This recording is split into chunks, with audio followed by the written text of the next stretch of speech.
Hi hello welcome back. അപ്പോൾ ഇന്ന് നല്ലൊരു ബീഫ് കറി ഉണ്ടാക്കാനുള്ളൊരു പ്ലാനാണ് കേട്ടോ. ഫസ്റ്റ് ടൈമാണ് ബീഫ് ട്രൈ ഔട്ട് ചെയ്യുന്നത്. അപ്പോൾ കുറച്ച് വേറൊരു ടൈപ്പിൽ കുറച്ച് മസാലയൊക്കെ കുറച്ച് വേറൊരു ടൈപ്പിൽ ഉണ്ടാക്കാമെന്നുള്ളൊരു പ്ലാനിലാണ്. അങ്ങനെ ബീഫൊക്കെ നന്നായി കഴുകി വൃത്തിയാക്കി വെച്ചിട്ടുണ്ട്. അതിലേക്ക് 2 സ്പൂൺ വെളിച്ചെണ്ണ ഇടുക. പിന്നെ ആവശ്യത്തിന് മഞ്ഞൾപ്പൊടിയും കൂടി ഇട്ട് നന്നായിട്ട് മിക്സ് ചെയ്യാം.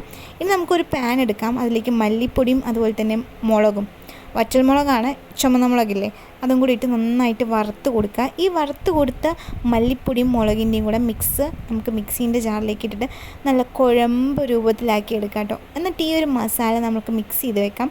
ആവശ്യത്തിന് ഉപ്പ് ഇട്ട് വെക്കാം. ഇനി മാഗ്നേറ്റ് ചെയ്യാൻ വേണ്ടി മാറ്റി വെക്കാം. ഇനി നമുക്കൊരു പാൻ വേണം. പാൻ എടുത്ത് ചൂടാക്കുക. അതിലേക്ക് എണ്ണ ഒഴിച്ച് കൊടുക്കുക. കുഞ്ഞുള്ളി, ചെറിയ ഉള്ളി ഉണ്ടല്ലോ അത്, പച്ചമുളക്, അതുപോലെ തന്നെ ജിഞ്ചർ പേസ്റ്റ്, ഇതും കൂടി ഇട്ട് നന്നായിട്ട് മിക്സ് ചെയ്ത് കൊടുക്കുക കേട്ടോ. എന്നിട്ട് ഈ മിക്സ് ചെയ്ത സാധനവും അതുപോലെ തന്നെ ബീഫും കൂടെ കുക്കറിലിട്ടിട്ട് നമുക്ക് നല്ല ഒരു 5 വിസിൽ ഞാൻ അടിച്ചിട്ടുണ്ടാവും കേട്ടോ. 5 വിസിലൊക്കെ ആകുമ്പോഴത്തേക്കാണ് നമുക്ക് ആ ബീഫിൻ്റെ ഒരു പാകം കിട്ടുള്ളൂ. എന്നിട്ട് ആ ബീഫ് നമ്മൾ കുക്കറിലിട്ട് വിസിലെടുത്തിട്ട ബീഫ് നമ്മൾ പാനിലേക്ക് ഇട്ട് കുറച്ച് വെളിച്ചെണ്ണയൊക്കെ ഒഴിച്ച് അതിലേക്ക് ആവശ്യത്തിന് വെള്ളമൊക്കെ ഒഴിച്ച് നന്നായി മൂടി വെച്ച് വേവിച്ച് കൊടുക്കാം കേട്ടോ.